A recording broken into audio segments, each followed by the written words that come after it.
Good morning, or good afternoon, or good evening. Anong mga oras ninyo napapanood itong ating lesson video for today? Okay? Noong last week, nagkaroon tayo or the previous week pala, bago yung class suspension, so nagkaroon tayo ng face-to-face classes. We have discussed about productivity tools. Okay? There are different productivity tools, and these are used to create from the word itself, products, no? Anong klaseng products? Like documents, spreadsheets, presentations, and the likes, no? These are applications na nakakatulong sa atin para makaproduce tayo ng output na kinakailangan natin. Isa sa mga examples ng productivity tools, gaya na pag-aralan natin noong nakaraan, ay yung word processors. Ang word processors, tumutulong sa atin upang makagawa tayo ng mga dokumento. Example, letters, certificates, your thesis, your resume, at iba pa. Mga dokumento na piniprint natin sa papel, no? At na may lamang text, kaya nga word processor. Ang examples niyan ay yung Google Docs, Microsoft Word, at iba pa. No? Maraming iba't ibang klase ng Microsoft, ng productivity tools, but just like what I told you last time, our focus will be on using Microsoft products. Yung nakaraan, pinag-aralan natin ang word processor ng Microsoft, which is called Microsoft Word. Ngayon naman, let's tackle another type of productivity tool which is called presentation software. Okay, let's start na. Presentation software, kaya siya tinawag na presentation software because we use this to create digital presentations. Okay? Digital presentations. Katulad nakikita nyo ngayon dito sa inyong harapan, no? Yung aking PowerPoint presentation. Hindi nga lang siya full screen o naka-present kasi magde-demonstrate ako sa inyo ng kung paano gawin yung gagawin ninyo on our next meeting. Kaya hindi siya naka-present, nakaganyan. Kita nyo, nakikita yung draft ng gawa ko, no? Nagahang kasi yung aking laptop kapag naka-present siya tapos nagde-demonstrate ako, no? Kaya, yan, naka-draft form siya. Pero anyway, nababasa naman natin yung nilalaman niya, no? Presentation software, we use that to create digital presentations, kaya nasabi ko kanina. And, or, ang ibang tawag natin doon ay slideshows. Slide because yung pages, nung presentation mo, nagsa-slide lang. Next ka lang ng next, no? Nagsa-slide na yung pages sa iyong mga mata. Okay. And we use this for conveying information. Pagbibigay informasyon sa mga tao. Tulad ng mga teachers, we use presentation software to or as our visual aid para sa inyo. Noong hindi pa uso ang mga TV sa classroom, ang gamit ng teachers ay nasa Manila paper or cartolina o anumang ginawa handwritten, no? Pero nung lumabas na yung mga cheap TV, cheap LED TVs, no? Cheap, bakit? Kasi mura na lang, no? Anyone can buy easily, no? So, nagkaroon na ng mga TV sa classroom. At nagagamitan natin yun ng presentation software para hindi na sa Manila paper nakatingin ng estudyante, kundi sa monitor. Okay? At dahil monitor computerized, mas nakikita natin na maayos yung mga salita. Kasi minsan pag sa Manila paper lang, pag hindi maganda ang sulat ng nagtuturo o na nagre-report, hindi natin gano'ng mabasa. But with presentation software, dahil computerized, mas malinaw yung mga letra na nakikita natin. We use presentation software to present information in a more engaging way. Okay, more engaging siya kasi pag sa Manila paper lang, kita mo na lahat. Kasi andyan na, pinresent na lahat sa blackboard, no? Walang element of surprise. Hindi ka na tawag dito, kapag nandiyan na lahat ng impormasyon, so parang malulunod ka na lang at o kaya nakikita mo na. So wala nang pagkakataon yung teacher na magtanong at magamit or tawag dito, matanong ang mga estudyante about their ideas kasi may nakikita ng mga clues sa board, no? Pero with PowerPoint, na itatago yung ibang impormasyon, nagkakaroon ng pagkakataong makapagbigay ng interaction yung nagtuturo o nagsasalta sa kanya mga manonood. Yan. Example ng presentation software ay ito, yung letter P. that is called Microsoft PowerPoint. Yan ang presentation software ng Microsoft. Ito naman nasa gitna, ito yung presentation software ng Google. Ang pangalan ay Google Slides. At syempre yung Canva. Ang Canva nagagamit sa iba't ibang paraan. We can use that as a word processor and also as a presentation software. You can make presentations using Canva. So, alin dyan sa tatlong gagamitin natin? Syempre, kaya sabi ko kanina, focus natin Microsoft. So, ang gagamitin natin ay PowerPoint. Let's talk about PowerPoint.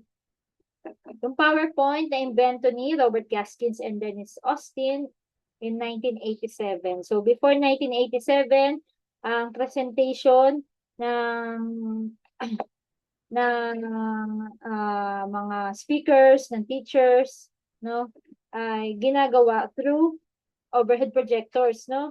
Kung nakakita kayo nung dati sa mga simbahan, yan ang gamit ng mga pare. Yung mga pare may hawak na parang plastic, ang tawag dun acetate sheet, no? Na may print yun, may print. Tapos ipapatong niya doon sa overhead projector. Yung parang papel na yun, ipapatong niya sa overhead projector. Tapos mag-project yun doon sa wall kung saan nakatapat um, yung saan nakatapat yung projector. Ngayon, wala nang ganon. Hindi na papel ang ilalagay mo, papatong mo daw si project. Galing na mismo sa computer. Okay? And we can do that with the help of my MS PowerPoint na na-invento noong 1987. Yan. So, tingnan natin, ano ba ang parts ng Microsoft PowerPoint? Dahil ang PowerPoint ay gawa ng Microsoft, syempre may mga pagkakapareho sila halos. Anong unang pagkakapareho nila? Meron siyang control buttons dito sa kanan.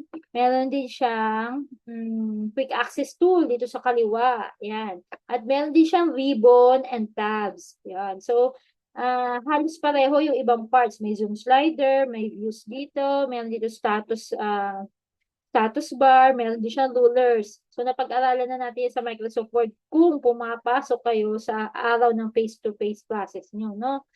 So, dapat pumasok kayo kasi kasama naman yan sa agreement nyo, no? Bago kayo nag-enroll sa ALS curriculum. Dapat may isang araw kayo na may lalaan to attend face-to-face classes. Yan. So, ano ang pinagkaiba nila? Yan.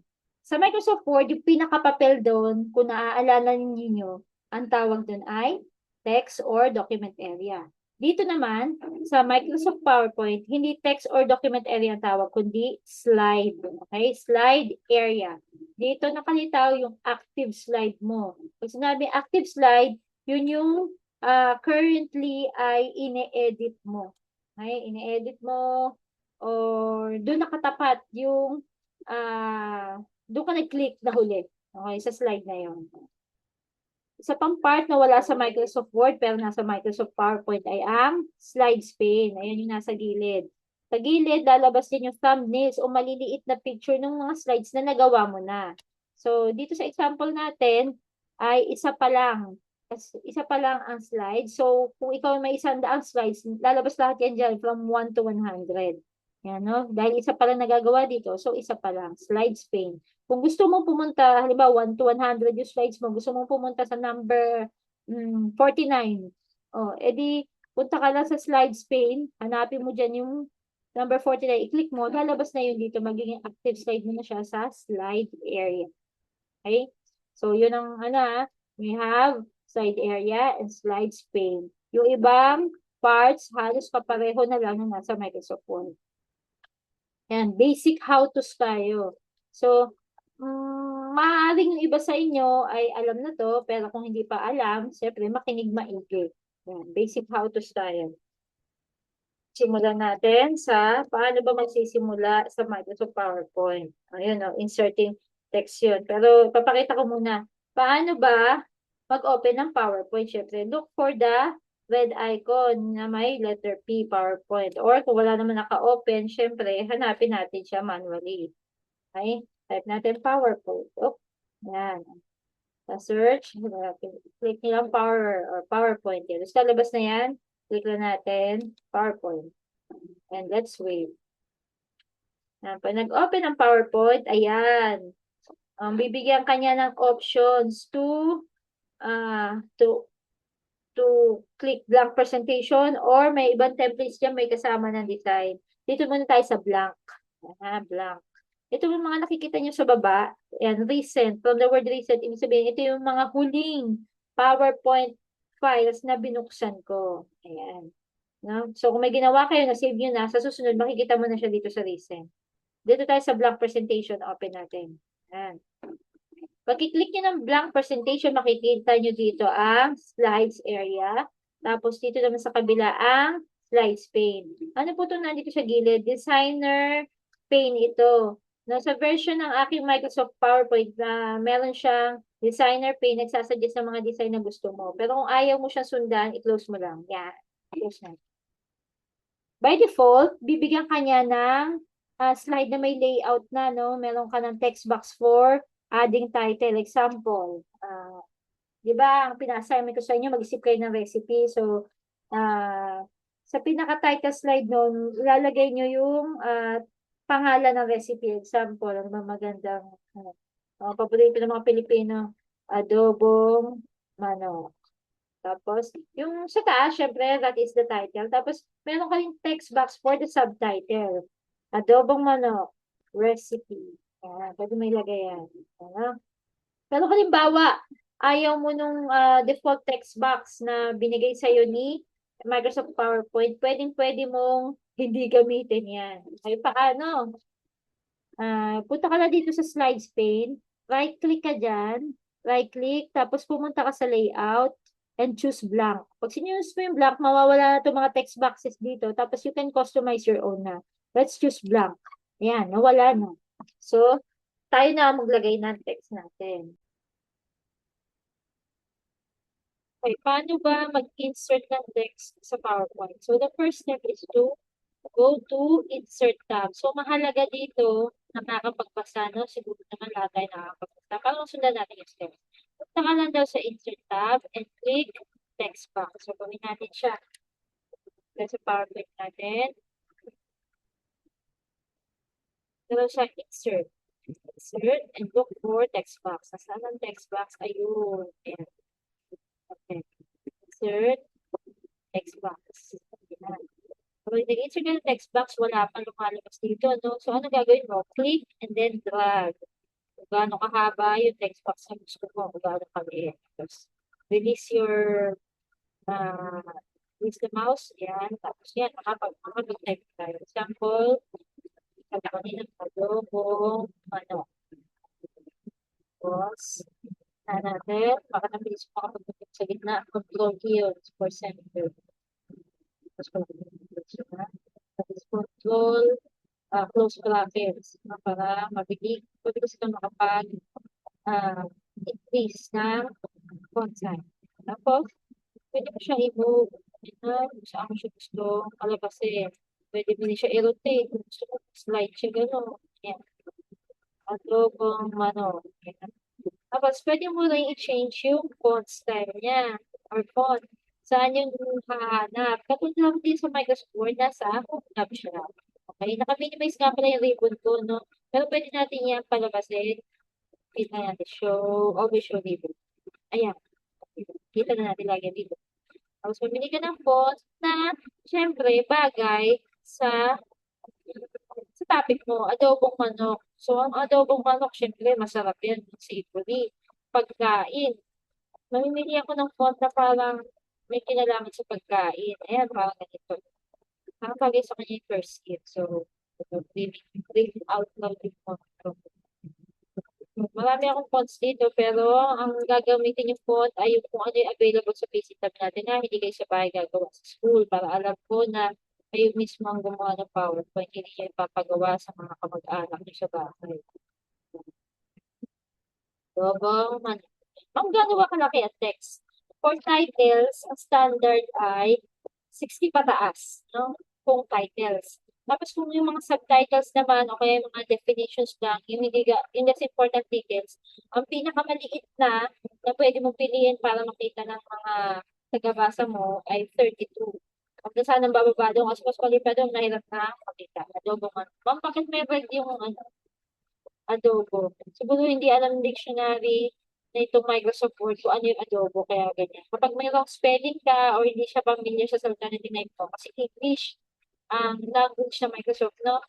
ay magkakaroon ng red jagged lines dyan. Okay? So, paano mawala yan? Pwede mo kayaan na yan, hindi naman niya mapiprint. No? Or kung gusto mo tanggalin, right-click ka dyan, and then, meron siya mga suggestions. Ito yung mga salita niya. Alam niya, adobo, adelo, adobo, adobo, adobo.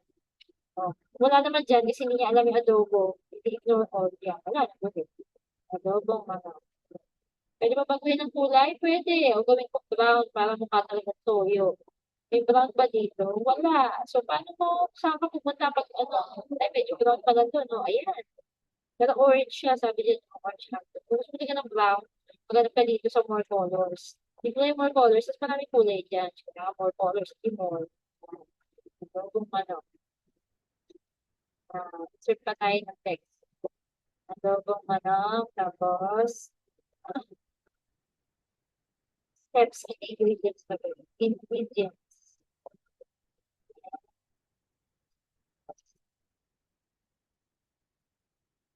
Ano, sample ko lang to kung okay na inyo, pwede naman hindi ganito. Ako masyado ako. Kaya ako ginagawa, sila ma-update ako. Para na, kita nyo na, pwede pa lang gawin. Ito sa Microsoft PowerPoint.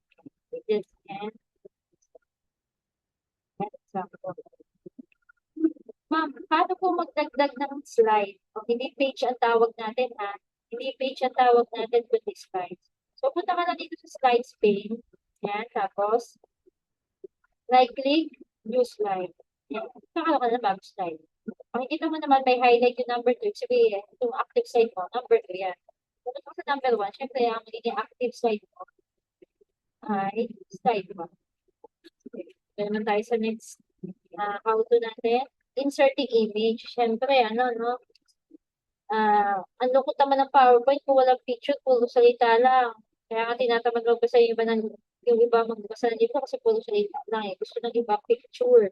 So, maglagay tayo ng pictures to make engaging nga di ba?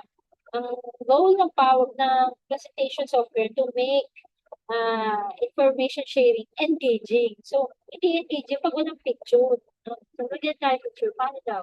Go to insert, the pictures, and pick this device.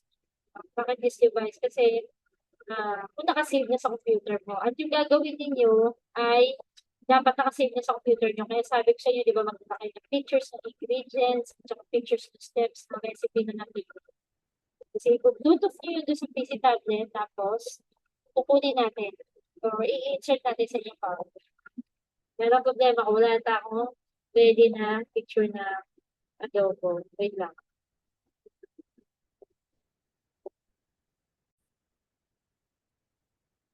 Okay. Kaya meron na akong ready picture. Let's insert picture. Ay, sa instructions natin. Nasaan na ba yung instruction natin?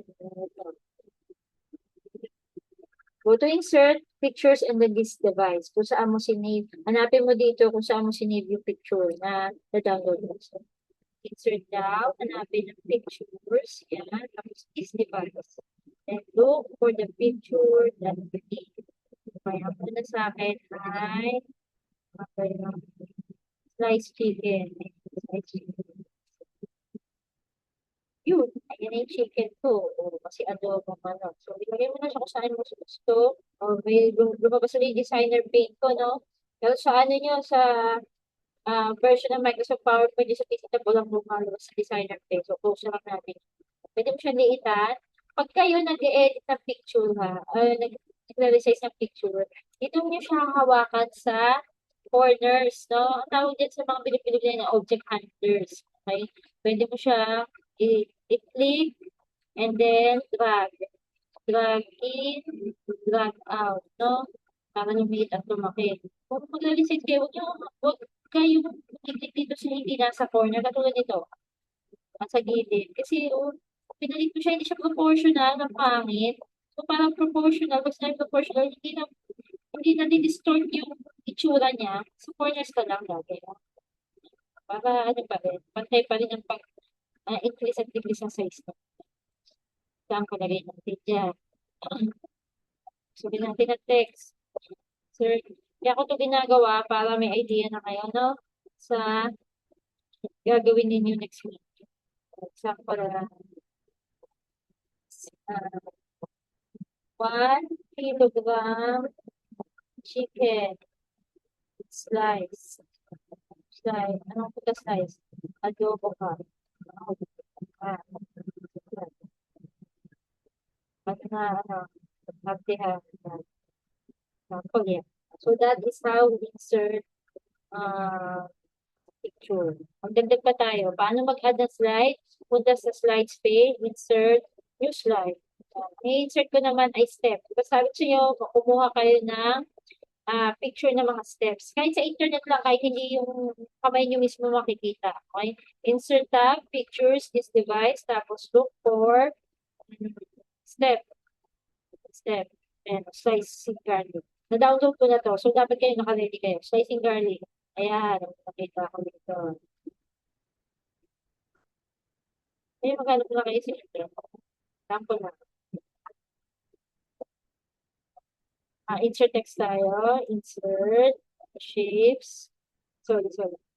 Insert. Insert and then text box. Tapos, type tayo. Sample lang.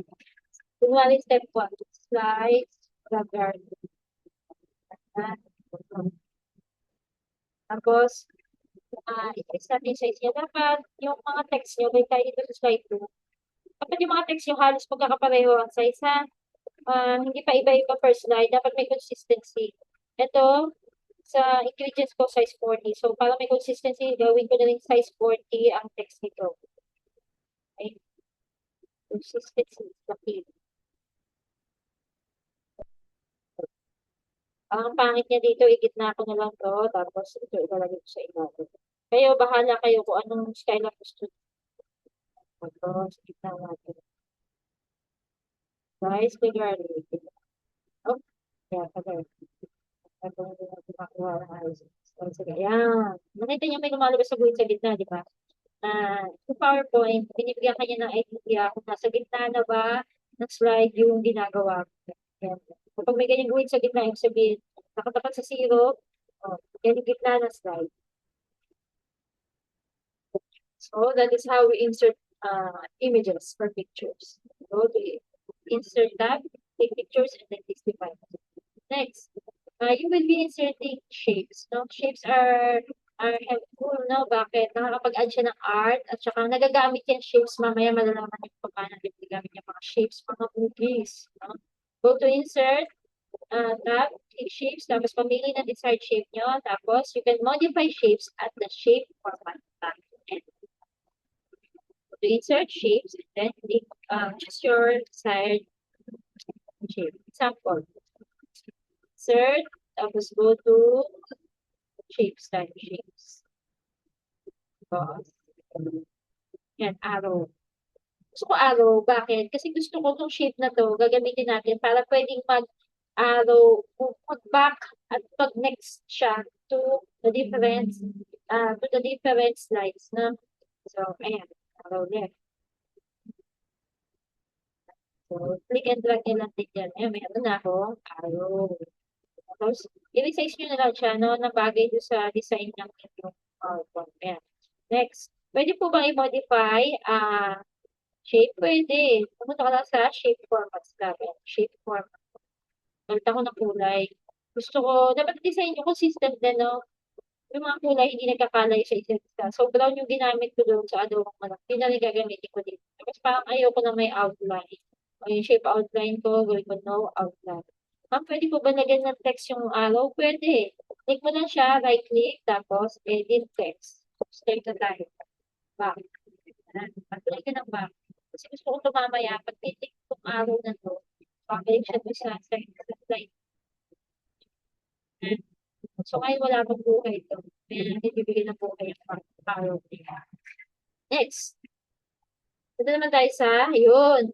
You can insert videos on PowerPoint. Now, paano? So, insert tab pa rin. Insert, and then video, and then click this device. Tapos, hanapin siya, nakasave ang video. So, add tayo ng slide, yung slide, tapos insert tayo ng video dito. So, yung video kung sunod, wala kinalaman sa Adobe. For example purposes kung dito. Insert, tapos video. Tapos, hanapin natin nasa ng video. Sige na. Sa screen ko, walang nakikita. No? Sa version ng PowerPoint ko, walang nakikita. Pero, meron nakasulat doon ng media. So, kung hindi nyo makita yung video, maaaring andito yun sa loob ng media. Media and then video. Andito ang iba't ibang tawag dito, media tools na yung na pwede mong piliin at ma-insert mo yung type ng media na yun sa iyong PowerPoint. So, take this device. Tapos, hanapin ng video. Wala akong video na adobo. Ito na lang yung makikita. Tapos, click insert.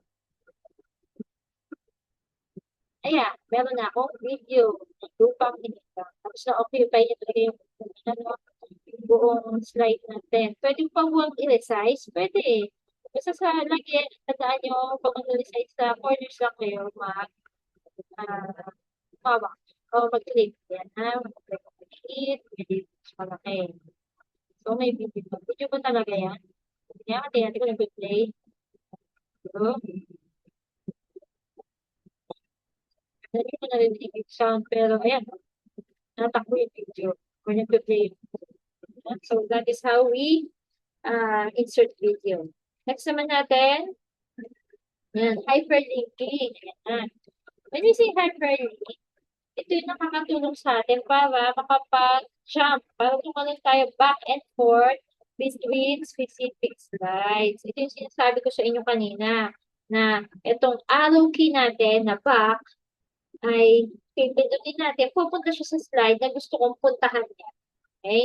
Ayan. So, paano natin magagawa yan? Through the help of hyperlinks. Okay? So, paano gumawa ng hyperlink? Bukod pala sa pag-jump back and forth sa mga slide, pwede mo rin gamitin ang hyperlink para makapagbukas ka ng ibang files na hindi nag-work sa PowerPoint. Okay? Pero huwag niyo na masyadong alalahanin to. Dito tayo mag-focus sa una. Jumping between specific slide style. Okay? So, how do we hyperlink? Hyperlink slides. Una, piliin mo kung ano yung gagawin mong link o hyperlink. It can be a text, pwedeng shape, or image. So, in our case, arrow ang gagamitin ko. So, this is a shape. Sabi, i-select mo lang daw. Select. So, select, i-click ko lang yan. Yan. Pag nakita yun yung handlers, sabihin, nakaselect na siya. Next step. Press Ctrl K on your keyboard. So, sige na, parang dito natin mag-keyboard.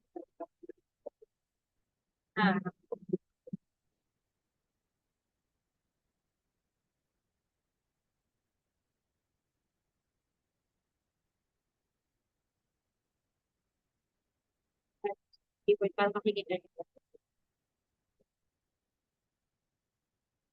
Okay?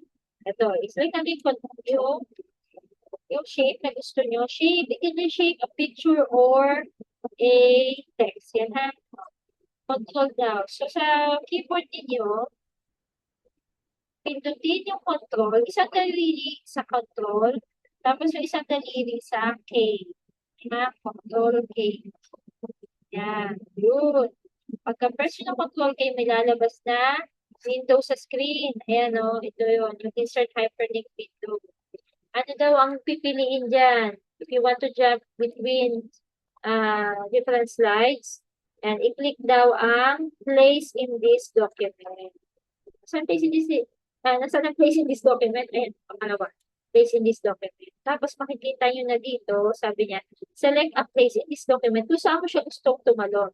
So yung back arrow ko, gusto kong tumalon dito sa chicken, sa 1 kilogram chicken. So yun ay slide number 2. So pipiliin mo na yung slide number 2. And tapos makikita nyo na dito yung preview kung saan siya tatalon. Click. Okay. So, try na natin. Paano ba i-try pala yung ginawa natin, no? Kung kayo ay, tayo, kung kayo ay magpe-present na, di ba, magre-report na kayo sa PR, sa practical research nyo, kasi magre-report kayo dyan eh, ng inyong output sa research. PowerPoint na gagamitin nyo. Paano nyo siya ipapakita sa screen? Ang gagawin nyo ay, ayan, gusto nyo mag-present from the first slide, ang ipapress nyo ay F5. So, let's try. Pag daw F5 ang pinili, mag-start ang presentation sa unang slide. So, anong unang lalabas? Siyempre, slide ka, doon yung coding. Gamitin uli natin yung ating mouse click keyboard para makita kung saan yan. Oh, wala pala dito F5, no? Wala pala F5 dito. Wala ba option? Wala. O sige, ito lang tayo. Ay, try natin ba? May function pala doon. Ayun, lumabas na. Ayan. Ayun, no? Sa keyboard yung sa taas, ha? F5. Hindi yung pumunta ka sa F, tapos hahanapin mo yung number 5. Hindi ganun. Punta ka dito sa may F1 to F12, at tawag dito ay function keys. Piliin mo ang function key na F5. Click F5. Ah, yun. Kaya lang, ay magana dito sa keyboard. Ito na sa keyboard ko na lang na ano. Keyboard ko mismo, F5. Ayun, di ba? Nagsimula siya sa first line. Gugma ng okay?